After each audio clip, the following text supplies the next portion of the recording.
listening to Finding Your Genius Zone with Dirk Nevelle. It's not just a job. It's not just a paycheck. Or at least it doesn't have to be. With the help of experts across industries, Dirk helps you find your passion and career, as well as exposing the unknown parts of every vocation. Let's go deep.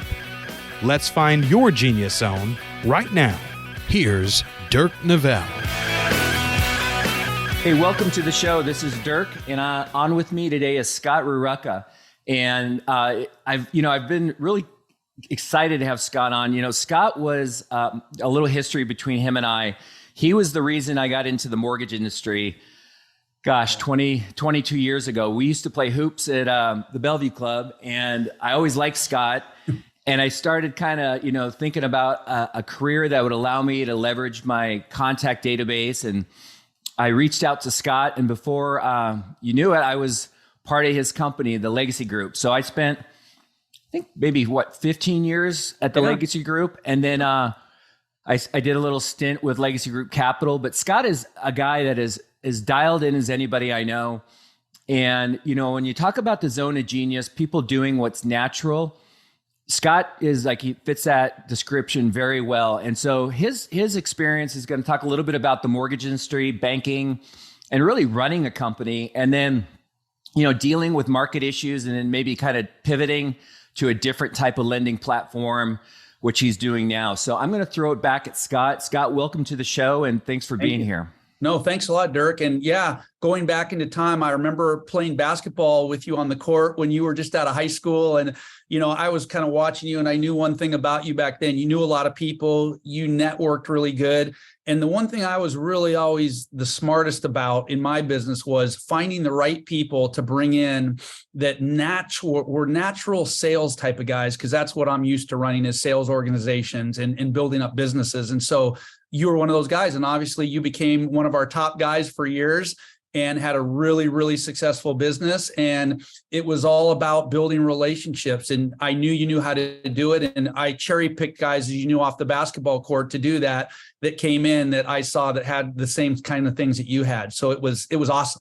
Yeah. Yeah. That's the thing that's interesting is, the one thing I remember so well about your company is all the cool people. Like, it was like, usually you go to work, you go home, you got your friends. But like, I remember so many of my friends now were people that you had hired that maybe went different directions, but you did such a good job of gathering and assembling talent, different types of personalities, different skill sets. But those were really, really good years. And I've never, worked for, that's the funnest group of company I've ever been with. So when we were bought and kind of things went different sideways a little bit, I was, I look back and I miss those days. So, yeah. But Scotty, tell us, before I met you, I believe it was Bay Mortgage, Bay Bank. Talk to us a little bit about kind of your background. Yep. And then let's hear a little bit about kind of, what you're doing now. And eventually I want to get into the weeds about some of the things that people may not know about. What is it like to run a company, like things that people everybody thinks they want to, or they can, but it's not an easy thing to do, and something you've done really well. So get into a little bit about your history, what you do now, and then we'll go from there. Yeah. So I'm going to go all the way back to my college years. So I graduated from Seattle University. I had a finance degree. I was also a tennis player. So as you know, Dirk, I was a kind of a basketball and tennis guy, but I always wanted to be the best basketball player, and I wanted to play college basketball, but I was a little better at tennis. And so I had a scholarship, and I played tennis at Seattle U, and I got through on a finance degree. But one thing that Seattle U is a private school, so it was pretty expensive. And so, my parents told me that they would pay for my college during the school, whatever my scholarship hadn't paid for, but I had to pay for like my own room and board. And so I had to figure out early on in my first year in college, how am I going to go out and make money to do that? All my buddies that, were working at McDonald's or, wherever, just to make money for a summer type of job, right? I was really trying to think of how can I make some real money so I can live in a decent place. And so my first year of college, I got this idea, my next door neighbor to my parents' house were getting bids to paint their house. And so anyways, I was watching these guys show up and give them bids. And the neighbor told me, yeah, we're getting our house painted. And I said, well, heck, I can paint your house. And they said, well, what do you know about painting? I go, not much, except I know how to, I know a bucket and a brush, and I can. So next thing you know, I'm painting their house, and they told me, I'll pay you $1,000 if you paint my house. And so I went and got a couple of my buddies. I went and bought the paint, and we're out there stroking brushes and painting their house, right? And after we were done, we all split, I don't know, $200, $300, and we worked a week here, and I didn't have to sit in a McDonald's drive-through or work for McDonald's or do any of this other stuff, and I got to be outside. And so where this went, Dirk, is over the next 4 years of college, by the time it was my fourth year in college, I had 3 painting crews that would work during the summer. We'd paint approximately 100 homes during that year. And I was actually running a business. And I had about 15 of my friends working for me. And they all, these were back then, we were paying, I don't know, $12, $13 an hour to these guys to come out. They could be outside and work hard and paint. And they're all college guys. And so anyways, I ended up running this business, and it did really well. And so I learned something really, really important in that business. And that was, the best thing about that was I had to go out and give estimates to people that own homes. And I had to talk to them about painting their house. And then if we screwed up the deal or did something wrong, I would have to talk to them about how we fix that and how we work out. I had to be competitive on my bids because I'm trying to get jobs over guys that have had painting companies for years. And so I'm competing. But one thing that I found that everybody really liked is everybody liked the young all-American college kid that's trying to make some money to go to school. And if you can do a decent job painting my house and you can convince me of that, I'm gonna hire you over anybody else because, I get to contribute. And so I ended up learning how to deal with people and build a business and deal with problems and issues and also manage some people. And I got to tell you, Dirk, this set my career on a path of building businesses and building companies. It started there because I learned how to compete in business and what I had to do to win. And so that's the very start. And then there came a time in a day where I got married and I graduated from college. I got married young and I graduated from college right at the same time. And now I had to make this decision. I have this business that I was literally working at about 4 months a year. And I was probably back then in those days making $100,000 in 4 months, running this painting business. And I go to school the rest of the year. So how do I now go into finance and go to work for a bank and they're going to pay me $30,000 a year to come work for them, right? And so I said, I'm not going to do that. I'm going to run this painting business. I'm going to go really big, right? And then I figured out to take it to the next level was a whole different thing. I had to have insurance. I had to have employees. I had to, I had to pay Social Security, all this stuff that comes with businesses. And then the other thing is, I'll never forget it. My first decision was I was going to grow and build this business. And I'm sitting there one day and it's on a weekend and I'm with my wife and I'm at home and I'm eating breakfast. And I'll never forget it. I was eating Fruit Loops and I started to cough. And I looked down at my bowl of Fruit Loops and there was black stuff coming out of my mouth when I was coughing because of all the paint that I had inhaled over the past 4 years of working and stain and spray. And I'm like, this might not be the best career for me. Like, I know I'm doing really good and making money, but can I go out into the real business world and use my finance degree and do something else? And that's when I made a pivot and I went into banking and I got hired by US Bank to come in and be like a, mortgage guy in trainee kind of. And that's where my whole career started, just like yours started when I brought you in, where I went into this now business world to compete. As I listen to you, it's interesting. There's two things. Is one, early on in your life or whatever, you had that natural curiosity and instinct to run a business, right? Yeah. And so, part of this podcast, Scott, is like, sometimes you got to get out there in life and do stuff, right? Take action to figure out what the heck you want to do. But what I'm really trying to do is shift and like have people pay attention to kind of what they're naturally like geared to do, what they like to do, where they spend their time. Absolutely. You have a Saturday.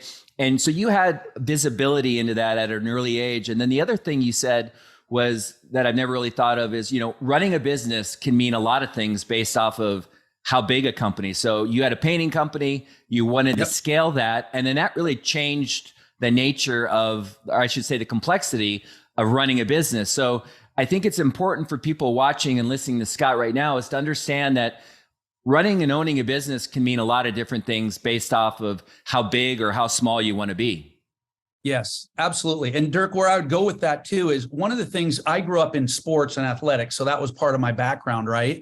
And I was a decent athlete, good high school athlete. And then, like I said, played some college athletics, but I was used to competing and I love to win. And so that was something that was, near and dear to my heart. And the great thing about business, if you want to go into business for yourself, is you have to have that attitude, no different than athletics, that I'm here to win. And that means that I'm going to beat my competitor. That means I'm going to be a little bit better and I'm going to do whatever I have to do that. Right. And so for me, that kind of drives me. I could go into a lot of different businesses. Sure, I need to like a business and I need to be passionate about it. Of course, you have to have that, right? But for me and for those young folks that are out there that say, I really want to get out there and compete in the business world, and I'd like to be my own boss and I'd like to control my own destiny. That's how I'm comfortable, right? Some people don't like that. Some people want a job and they want a role in a specific, this is what I'm going to do. We have, my company today, we have, 8 people that work in our accounting department, and those people, they like to do their books. They know how many books they have to do, and they get their stuff done. And this is what they love to do. And they like to be good at it. And I think that's really, really important that, you want to be good at something you do. So you have to be passionate about your work. For me, it just happens. I like to compete. And so if you put me into a business model, I want to try to win. And the fun part about that is everything from how am I going to market and advertise to how am I going to get people to use my business? How am I going to hire the best people? All that kind of stuff is really important. But where I went from is when I went to work for US Bank as an employee, as a mortgage person learning, I got to start learning about businesses. And not only did I do my job, but I watched how the businesses ran. And I always thought in my mind, no different than you thought, Dirk, too, about how do I do this myself? Like, how can I do this and how can I even do this better myself, right? I just happened to enter into the banking and finance business. Who knew that I was going to start my own bank, own a couple of the top mortgage companies in the area, and have probably the largest private lending funds, in the greater Seattle area right now that we're running and managing, where we, control, we'll put $400 million worth of people's money out on the street in private loans in this greater area. And we'll help builders develop properties and all sorts of things. And so who would have known it would have led to all this? From when I started out, I was just a guy trying to learn the mortgage business and how you put a mortgage loan together, right? Yeah. But it is about wanting to get ahead and wanting to win and wanting to be really good at what you do. One thing that I would suggest to especially young people, Dirk, is the last thing you want to do is take a job and walk through the motions and just, kind of settle for something, but not be happy with it and not be passionate about it. Because if you do that, you're going to go to work every day and then you're going to go home and want to totally shut down and forget about work. And then you show up the next day and you're just really not getting any enjoyment out of what you're doing. And for me, not that we both know this, Dirk, we don't get tons of enjoyment out of writing a mortgage loan, but we do get tons of enjoyment out of competing and growing our businesses and building, right? And that's for sure the important thing. And what I learned, and I'll kind of let you chime in, but what I learned, and this is after I got pretty good at the business and growing some of these companies within the finance business, I learned how to get clients and customers, and I learned how to build a business. And then my passion shifted from that to how I teach other people how to do what I was doing. And that became another passion of mine. No different than, in the beginning with you sat through sales classes of how do I go out and build this business on my own? And, what I learned is, you were really good at it. But what I learned is you bring in guys and you give them the secrets. And if you do a good job at it, they're very successful and they make you more successful too. Yeah. The teaching part of it is a huge part of you, in my opinion, as far as, there's a lot of skill sets you have that made you what you are, but you were always genuinely curious and interested in teaching people, like whether it was me or guys like Rob Beckner or whoever, but you were a teacher. You were a teacher in the world of business. One of the things you were talking and I wanted to, so in terms of I've never asked you this, but I know you're competitive. I played hoops with you.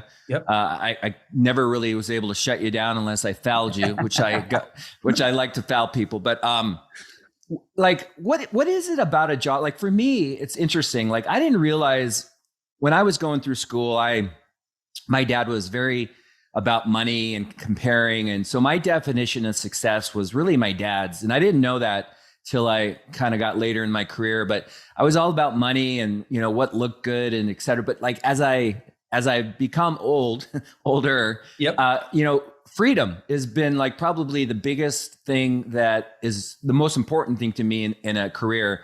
Yeah. And, lending allowed me to be a coach, allowed me to wake up with my kids, go to bed. I didn't really have to, as long as I performed, I didn't really have a boss. I could do what I wanted. When you think about what's important to you, I mean, competing, training, teaching, what are maybe 2 or 3 things you haven't mentioned that you need out of a career? Yeah. So I think you hit one of them, which is freedom.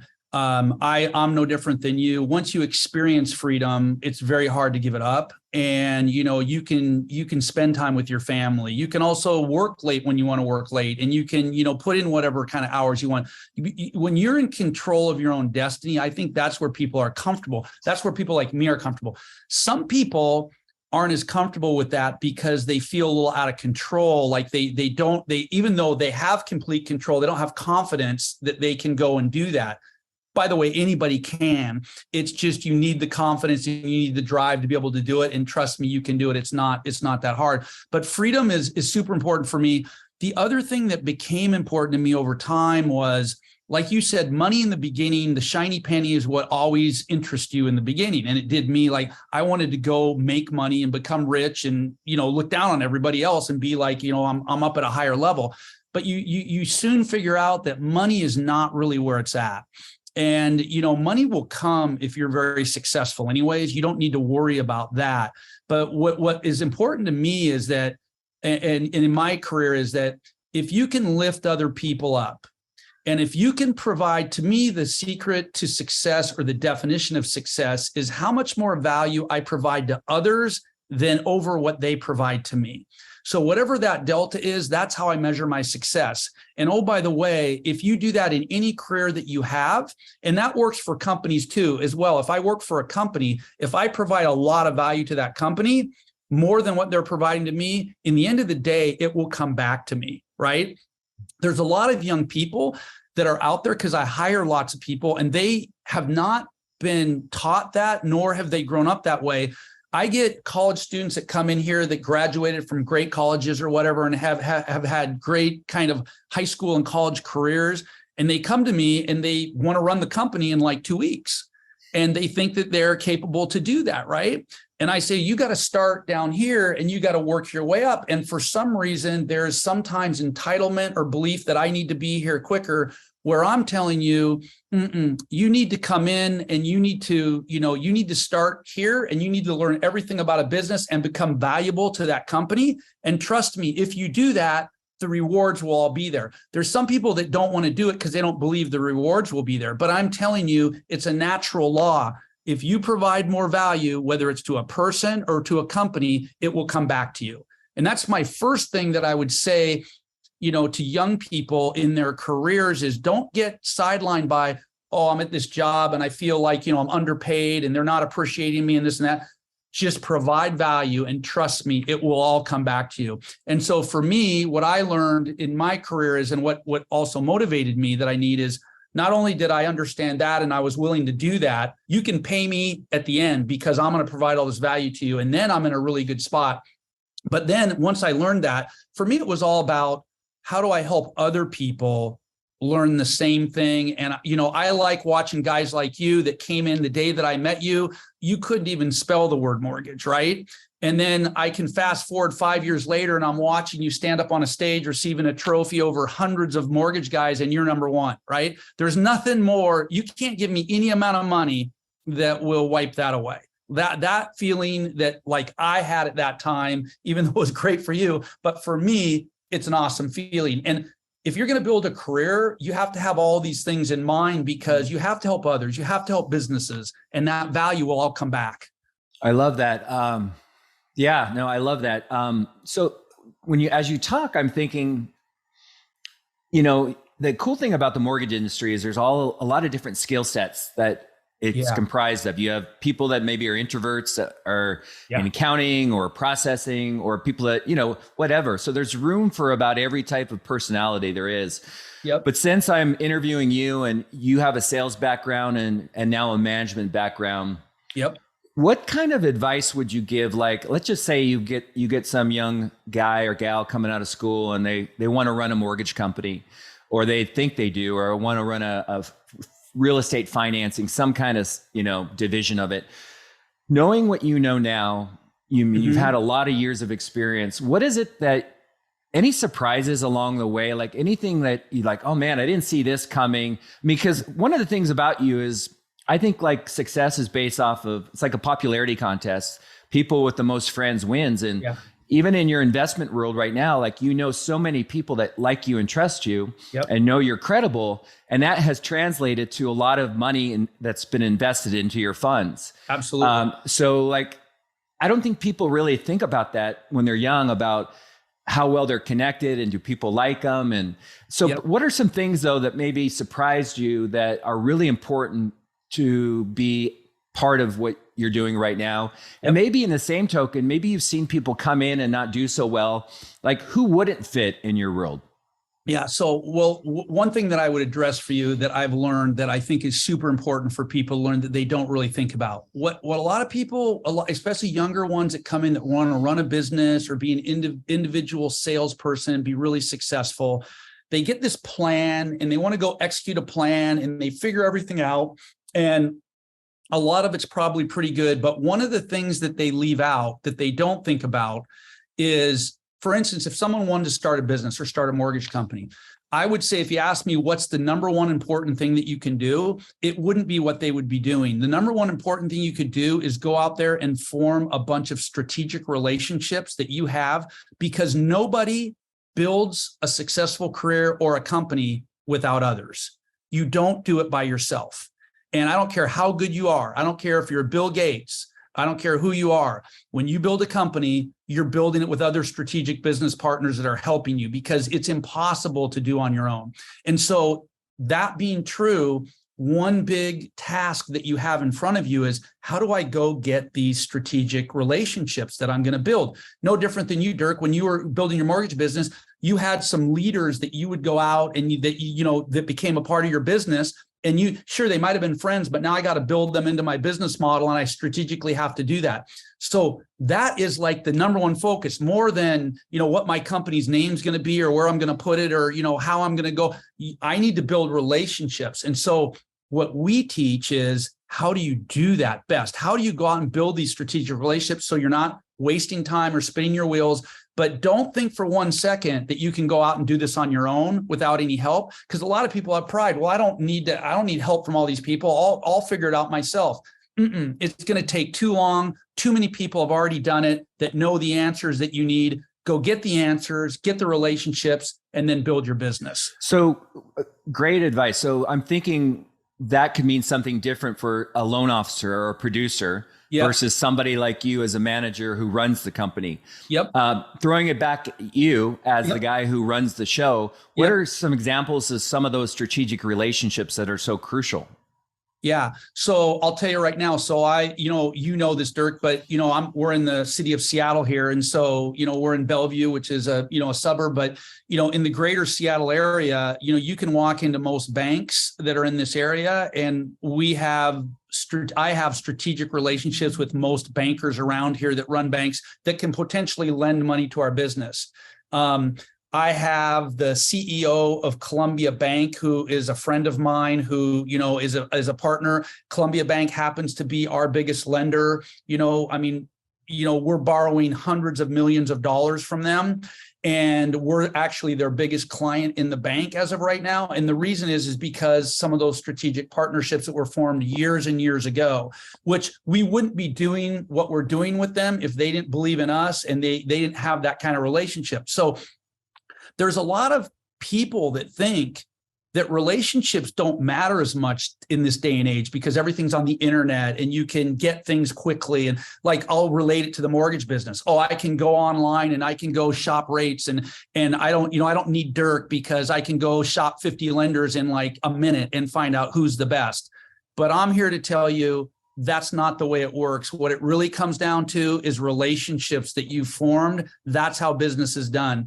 And the bigger your business gets, the more important those relationships are.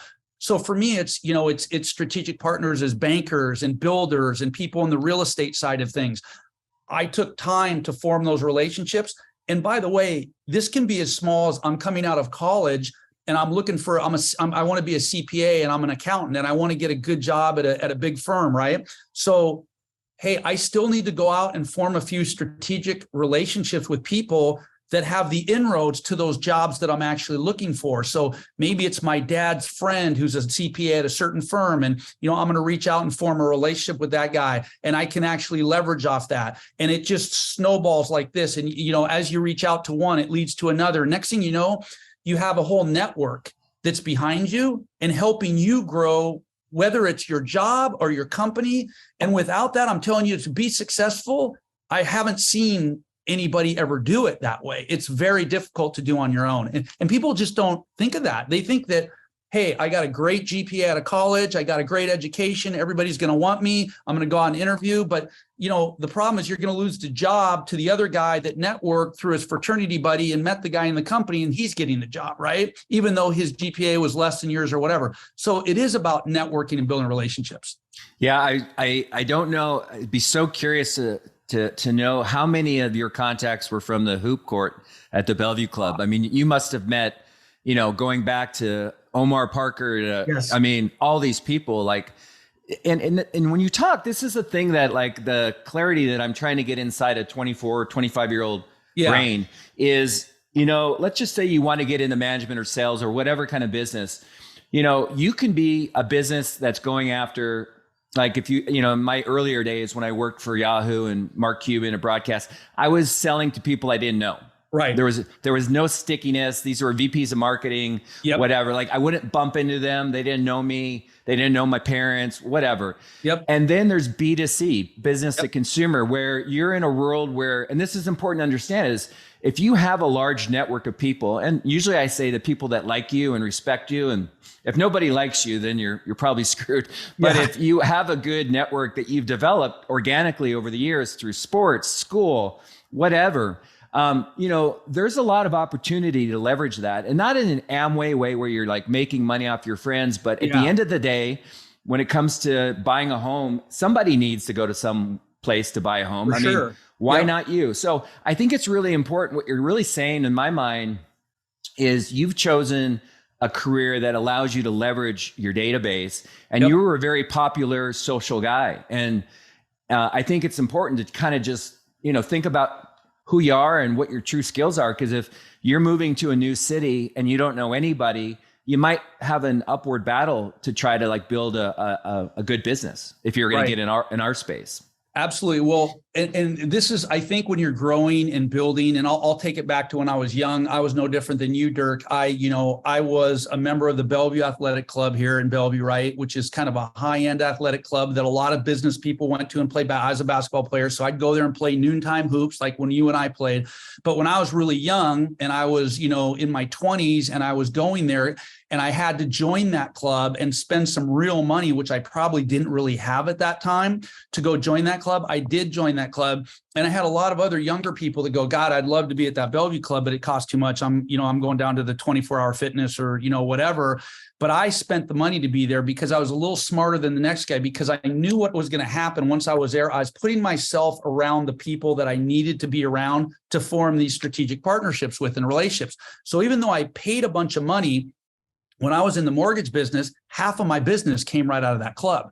That basically, the way I figured it, and I remember my first couple of years, people were laughing because they're like, you're paying like, $5,000 a year to be a member of this club. And I was like, no, you don't understand. The club's paying me about $150,000 a year to be a member here because I'm doing business there. And then, I met a guy named Rob Abramson there on the hoop court, and Rob ran a huge accounting firm in town. And he was kind of like the go-to guy. He dealt with all the big millionaires and he did all their taxes. And so I remember I met Rob on the court, and I'm, like 15 years younger than him. And so I was talking to Rob, and I'm like, maybe I'll get Rob to do my taxes, And so I talked to Rob, and since I knew him, and, he told me, sure, I'll be able to do your taxes. And he told me, but it's going to cost you like $2,500 for me to do your taxes. Right. And I'm thinking, I've been going to H&R Block for like $200, right?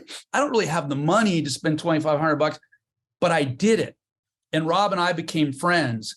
And, Rob had a client base that I ended up tapping into. And he was probably one of my top referral sources, if not my top, because he had clients that trusted him and he trusted me. And therefore he transferred that trust over. So I built my business, Dirk, on the mortgage side right there with guys like that. And that's why I'm focusing so much on these strategic relationships, and building them is so important to your career moving forward.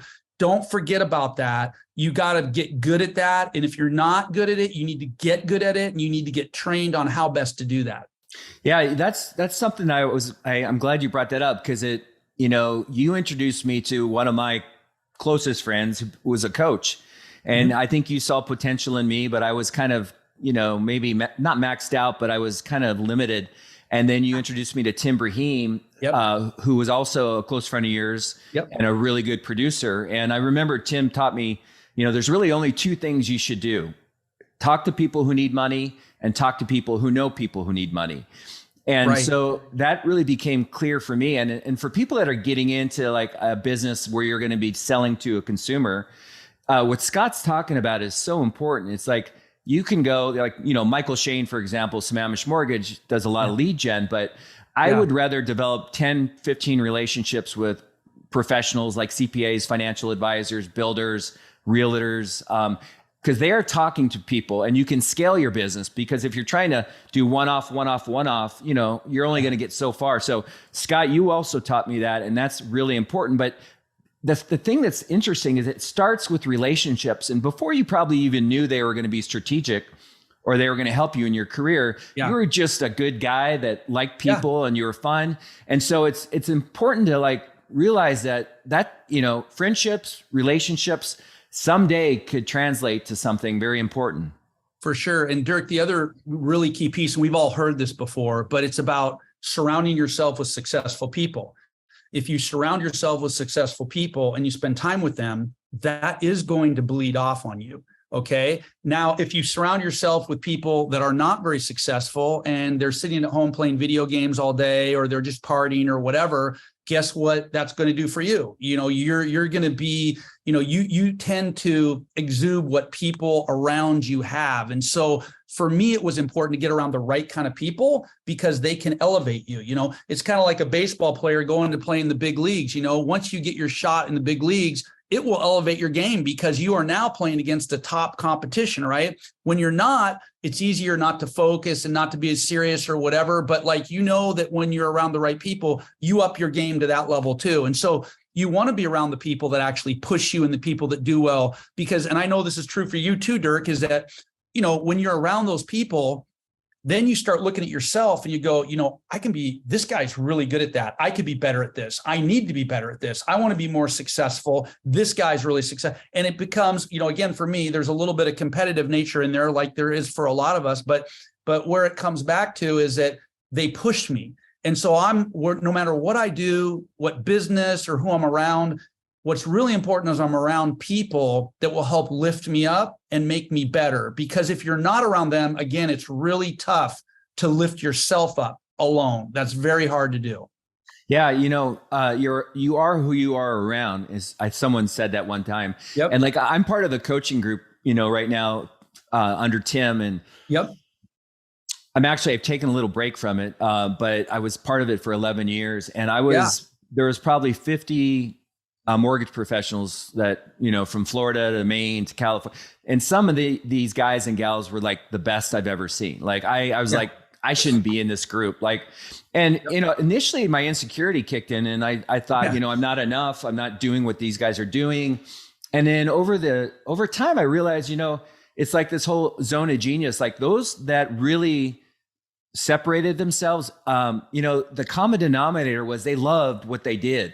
Guys like Josh Metal, Ryan Grant, Craig Strant, some of the, it was just like, it wasn't like they were running a race they didn't want to win. They wanted to win the race and they loved it. And so for me, I think it's really important to like, people freak out about what they're going to do in their life and their careers. And I think it's really important to like take inventory of what inspires you, what excites you, what makes you different than your buddy or your coworkers. Like, what is it that makes you were born into this world? And, I guess my question along those lines is, what kind of advice would you give to a young kid who's got all these voices in his head about being a doctor or a lawyer or a whatever, right? And what would you say to them to try to like take a step back and maybe like try to like identify how would they get clear on who they are, what they're naturally good at? Because I don't think a lot of young adults, they're chasing money, they're chasing cars, they're chasing an image. I don't think they think about the obvious. And my hope is to shift the way people kind of think about choosing their life work. But what kind of advice might you give to someone young about, paying attention to the uniqueness of who they are? Yeah, I would say that what's really important to me is that for young people is when they're looking at something they want to do, I put people into a couple of different boxes, let's say. And there's certain people that are really driven, that are kind of these, I call them more natural salespeople, and they want to go out and they want to sell and they want to build, and that's what they're really good at. They're good at building relationships. They're good at convincing people to do certain things, and they're persuasive type of individuals, and they can really enjoy growing that avenue and career. And it doesn't matter if they're an insurance salesman or a mortgage guy or a real estate person or whatever, the computer sales, whatever it is, right? And they can ultimately grow and build and maybe end up building and growing a company because this is what they do. They're really building strong relationships and moving people. But there's another side out there that there's other individuals that, they are, they're studying to be an accountant. And their goal is, I want to be a CPA and I want to go work for one of the big 8 firms, or I want to, do some other stuff, right, in accounting. And, that's great too. What I would tell young people is figure out, which side of the equation you are. One is more of a sales side. One is more of an administrative side. Not that either of them is right, because everybody's wired differently. But then whatever you choose, this is the key. Be the best at it you can be. And don't walk through the motions, because so many people do. That's the problem people have, is like, okay, I got this entry-level accounting job. It's not too tough. I'm working for Boeing, and it's, there's 30 people in this department, and, I just do my little mundane thing every week. No, don't do that. You want to be the best you can be. I have a business partner here, and he told me a great story a little while back that I'd never heard before. I have a few partners in this company. Dirk, this guy, Jarrett Johnson. You probably have not heard the story though, but it's a good one. I love Jared. Yeah, Jarrett's a great guy, successful guy in real estate, has done really well. He's a partner in our company, and he's just a very successful guy, and everybody loves him because he's very genuine and has a high level of integrity. But Jarrett came out of college, and Jarrett had a hard time getting through school. Jarrett comes from a family with 5 brothers. They're all very competitive. They were all the top football players in the area, and he comes from this really big sports competitive family. So Jarrett is, I think he's number 4 of the 6 in line, but he came out of high school, and Jarrett had a learning disability. He has dyslexia. And so he had a really tough time getting through high school. And then he went into college, and even a tougher time getting through college. But he was grinding, trying to fight through school. And he's got all these brothers that were great football players that are really successful. And he's got an older brother that, is in business acquisitions and mergers, and, played football for the University of Washington and was with this hoity-toity group. So when Jarrett got out of school, he didn't know what to do. And so, he went and he was just looking for a regular job, and he went and he got a job at the airport. And his job was, on smaller planes, he was the guy that would like drive the cart and like throw the luggage onto the plane, right? And that was his job, and it paid pretty good. And it was, a union. It was his first job out of college, and it's what he was doing. And so his older brother, that was, 4 or 5 years older than him, he was off doing, business mergers and acquisitions, and wore a 3-piece suit to work every day and everything. And so, Jarrett never really felt that great about himself because he had brothers that were doing other things. But anyways, how Jarrett tells the story is one day he's at the airport, and this Learjet pulls in. And so he drives a little cart out there and he's got to unload all the luggage off the Learjet. So they open up the hatch and he's unloading. And meanwhile, the stairs empty down and these young guys in three-piece suits start walking down the steps. And he looks up and one of them is his brother. And he's standing there and his brother comes down the steps and with these guys and he waves to him, Jarrett, how you doing? And they come over and he kind of gives them a hug and everything. And Jarrett's standing there looking at all his brother's buddies, right? And he's got the, the neon thing on he's wearing, that they wear at the airport, right? And Jarrett's telling me, man, I've never felt so low in my life. Like I'm standing there and this is my brother and, he's so successful, And so anyways, they say that, they say their goodbyes and these guys all take off and Jarrett's feeling really bad. And so, that night his brother calls him and he says, hey, it was good seeing you at the airport and everything. And Jarrett, I felt really bad and, I don't feel successful and everything, and I'm here at the airport and how did you get to where you are, right now? And, you're only 4 or 5 years older than me and look where I'm at and everything. And his brother gave him a piece of advice right there. His brother said, you know what? You need to just stop right there. He goes, let me just tell you the secret right now. I don't care what you're doing. Okay. I don't care if you're hauling luggage. I don't care if you're flipping burgers at McDonald's. I don't care what you're doing. He goes, your job right now is to haul that luggage. So you know what you do? You just haul that luggage better than anybody else out there. And I promise you good things will happen to you. I promise you. You work your butt off and good things will happen. So, for Jarrett, he's still, disappointed and, he's kind of depressed, but he listens to it. And so he goes back with some vim and vigor. And you know what? He starts working really hard and he starts thinking, I wonder if there's something here at the airlines more I could do. Maybe if I show up everybody else. So he starts unloading planes and throwing. So it's like a week later, another jet pulls up and he's throwing luggage off the plane and working really hard. And this guy walks down and he's dressed in this suit and, some real estate guy. And he says, hey man, I need to grab my luggage. Can you just give it to me right now? And Jarrett runs over and gets it, brings it back. And the guy says, man, you seem like you're a real hustler or something. And he goes, yeah. And Jarrett says, well, what do you do? And the guy says, well, I'm in real estate and, I do, a fair amount and I represent banks on the real estate side. And so Jarrett said, I've been studying about real estate and that's what I'd love to get into. And so I don't need to go much longer on the story, but what ends up happening is this guy calls Jarrett back. Jarrett gives him his car. He calls him back about a week later and says, hey, if you're really interested in real estate, why don't you come talk to me and I'll show you a couple things. 2 years later, Jarrett's partners with this guy and it sets him off on a real estate career. And, he never looked back. Jarrett, lives in a multi-million dollar house in Medina, one of the greatest cities. And he's been a really successful real estate guy with dyslexia, but he's a hard worker. And my point to the whole story is if you're a young person, go do what you do with passion and do it hard and people will recognize you. I promise, even though you think they may not. I don't care if you're throwing luggage or throwing burgers or whatever it is, people will recognize you. It doesn't have to be high finance or anything. I love it. Was that Leif, his brother? That was Leif, his brother. Yeah. Yeah. He's a client of mine. I love Leif. Yeah. That is, I can't imagine growing up in that family. There's so much testosterone. They're all great athletes. It's Justin. Yep. I don't know. Yeah, it would have been an interesting dinner table conversation, about who's better, football or whatever. But I think that's a great story. And knowing Jarrett, he's one of my favorite people. Like he's just a likable, cool guy. And I think that's also like for me, whenever I'm, and I'm looking at, doing a deal, I'm always more interested in winning the relationship versus the deal. And I think the advice is just, work hard, do the right thing, and good things will come.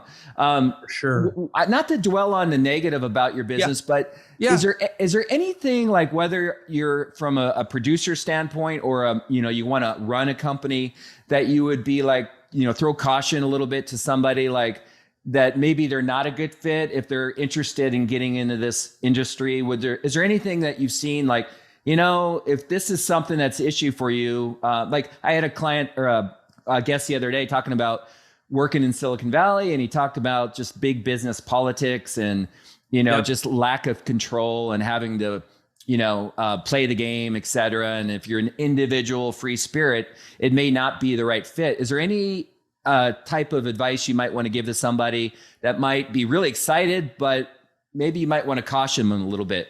Yeah, I would say the number one thing for me that comes to mind that everybody will run into, and I'm sure, Dirk, you've experienced this before yourself too, is that we live in a strange world, and it's interesting how people are, right? And so for me, what I learned in business, I've started and built a number of companies, and I was in sales myself too. And I started as a young guy that didn't know anything, and I climbed the ladder pretty quickly, and I passed people along the way, right? And so one of the things is you got to understand in business and in your job, you're in a world that you're competing in that, believe it or not, a lot of people aren't interested in your success. And in fact, some of them hold it against you. And so even though they'll be your friend and they'll tell you that they want to see you do really good, they kind of don't want to see you do really good. And the reason for that isn't because they really wish you ill will, but they want to feel good about themselves. And if you're doing a lot better than them, it just ironically makes them feel not as good about themselves. So in a way, there's a lot of people rooting for you not to do well. Some people will even go to the length of trying to sabotage you just because they're jealous of your success.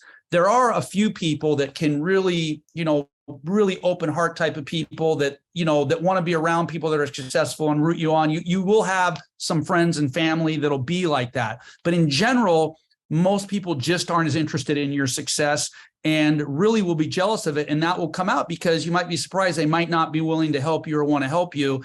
And sometimes it can be a shocker because it's closer people to you than you think.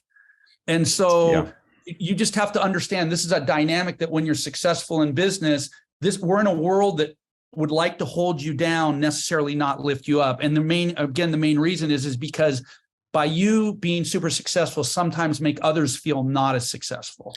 So I'll let you elaborate, but from a producer standpoint, what surprised me was how many people, the lack of loyalty, and then people who I thought would be no-brainers in terms of using me to buy a home or refi, they just didn't. So is that kind of along the lines of what you're referring to?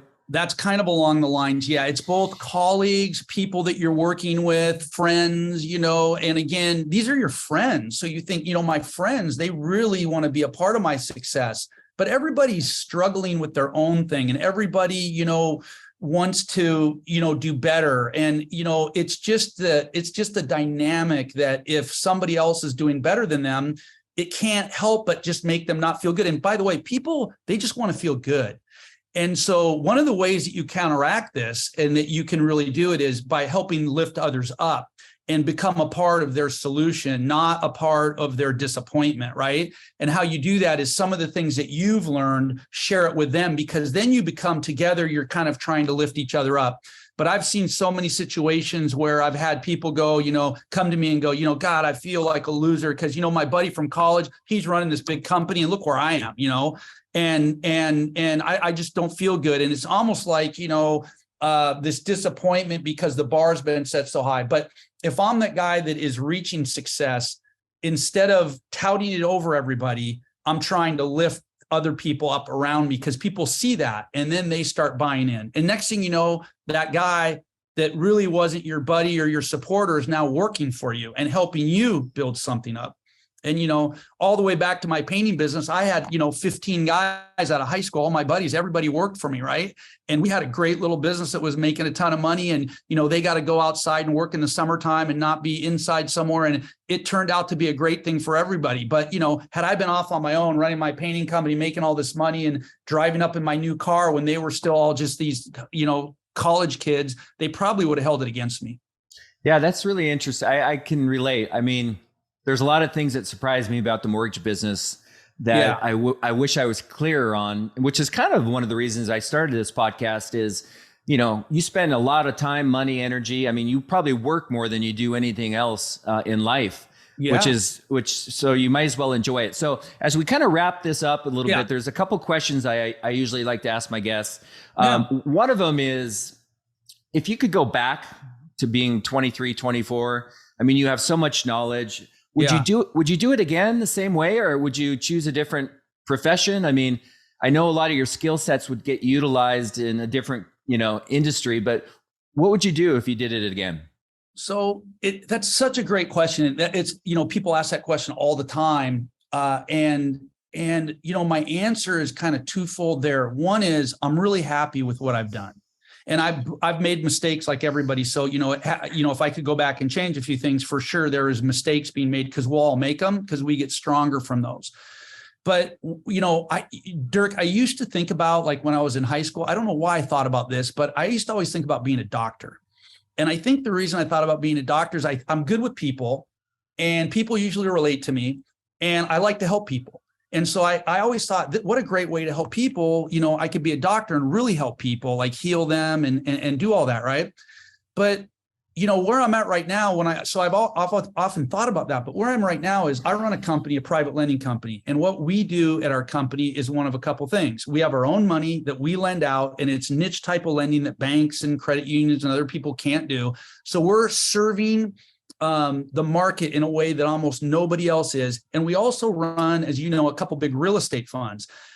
And so we have people that have invested millions and millions of dollars in our real estate funds, and they get a return off that money. So we have investors that invest with us, and we're lending money out, helping people build homes and live in homes that can't get them otherwise. And so back to your statement earlier that you were talking about Tim Brahim, that he was saying, that, hey, anybody that needs money, that was one thing. So what I feel, who do I help in this community right now? My platform that I have, which is to help people, I can help two kinds of people. And by the way, I think there's only two kinds of people in this world, and I can help both of them. The people that don't have money that need it, I can help them. And the people that have money and need to do something with it, I can help them. So there's nobody that's walking out on the street today that I can't help. And it brings me back to the whole, I don't know if I'd rather be a doctor if I had to do it all over again or something like that. But for me, what it is I want to help people. Sure, I want to grow. I want to have money. I want my kids to go to the schools that they can go to. I want to travel. I want to do what everybody wants to do. But I also want to be able to help people. And I feel like I'm in a position to do that really, really well. And so for me, it's important. I just thinking about all the people that have come through your front door. Yeah. Myself, Drew Nickel, Chris Gurgen. All these, Brent Ely, Dan Flitch. It's like you've changed the life of a lot of people. And I think that's pretty cool. When I think about authentic success, making an impact on people's lives is huge. So my last question, you kind of answered it. Like I always kind of say, okay, Scotty, if you can't do real estate, you can't do financing, you can't do anything in that world. What is your dream job? Like maybe it's not the job you tell your buddies. Dirk, I think you know the answer to this. I think I do, but I want to hear it from you. So when I grew up and, I was a big tennis player, basketball player, and, I had dreams of I was going to be Michael Jordan one day. And, like we all do. Right. And so I never ever had that dream because I knew I wasn't even close. You had a couple moves out there though. You'd had a couple moves. So. I had 2 moves. Yeah. So anyways, but for me, because again, I love helping people, and that's a part of what really gives me satisfaction is, one of my dreams and goals was, if I had to do it all over again, I would go coach high school basketball.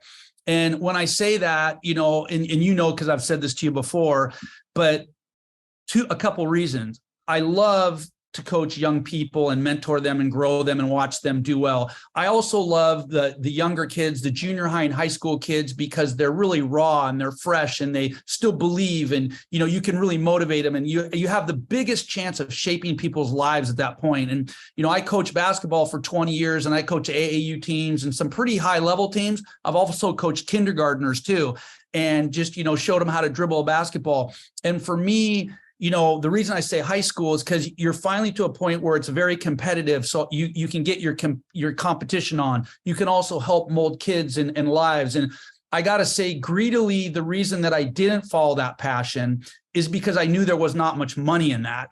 And so I know one thing about life, and that is you can only help people. It's very hard to help people if you don't have any money. It really is. And so my dream was always, I'm going to do well in business. I'm going to create wealth. And then I can at any time come back and coach kids and do that. But I do wonder what my life would be like had I just started out of college. Hey, I'm coaching, basketball, and, maybe I'm teaching at a school or whatever. And I think I would be passionate. I would love it. It wouldn't put me where I am today, but I do wonder about that. You would have been an awesome coach. I know it. One of our good friends coaches the Mount Si varsity men's, and he's young. He went to high school with my wife.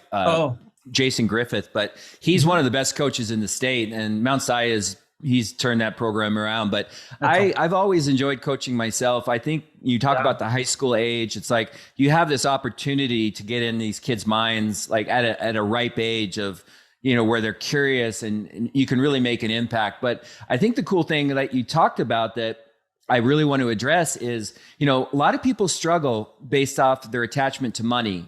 And they associate money with success. And in the real world, I get it. I love money. I like to have nice things, but I also have seen a lot of wealthy people not very happy in life. So I think you can make a big impact without money, but I do think that, like in your case, like you've got this great career, you've done really well. Like life's not over. You can always go back and coach. And it's not like you forgot how to hoop and, teach. So I think that would be cool to see you maybe go back to Newport, your old high school or something, and do it. Speaking of hoops, who do you have in the Final Four? So I have Texas to win it all. So in all my brackets, I'm still in. So, but I had the other team I had going to the finals was Marquette, and so they went out early. I'm not sure how they did it, but or how they went out early because I thought they were super strong. But I had Texas a little bit long shot. I know most people have Alabama and Houston, but like which they both look very, very good. But I took Texas as a little bit of the flyer, hoping that a lot of the other people in the bracket, and I'm still in the bracket, so I have a chance to still win it. So that's that's not bad. What about you? So you missed one of the divisions. You got Alabama, you got Texas, you had Marquette. What about the other one? So I had Gonzaga. Oh, so you still got a shot. Okay. Yeah. But I have Gonzaga out, the next round. Yeah. So Brahim, I'm in a pool with Tim. Yeah. Tim has Texas winning it all as well. Oh, he does. Yeah. So I've got 3 out of the 4. I had Duke in there. They're out. So I've got Alabama, Texas, and UConn. Gotcha. That's good. And then I've got UConn playing Alabama winning. Yeah. So, well, I saw that you didn't do our bracket this year. Next year, you should do our bracket because if you remember, you did it last year and you can come play with the big boys. I honestly don't think I was on the email. I would have loved to play, but hey, Scott, I really want to say thank you. Again, you've been a big part of my life when I got into the industry from technology. I think I was 30. I don't know, 32. And, it gave me a career. It gave me a quality of life. And, I learned a lot from you and I learned a lot from the people that you brought into the Legacy Group. And, I have some money with you now. And you also help other mortgage people because I will work with you guys. You guys will do shorter term deals that turn into long-term deals for me. Absolutely. So you add a lot of value to a lot of people. So I think you should be proud of yourself. And thanks again for being on the show. Well, thanks so much for having me. And Dirk, I'm proud of you like I've always been. And, I love to watch your career too. And, you came into a business that you knew nothing about and it didn't take you very long till you were at the top. And so, it's fond memories like that of watching folks like you do what you did. That's what keeps me going. It's not about money for me. It's about value. And all your young people out there, just remember this, whatever you do, whatever job you take, don't worry about the money. Worry about the value that you're providing because that will bring you all the success you need. I love it. That's a great way to end. Thanks so much, Scott. Thank you very much. Appreciate it.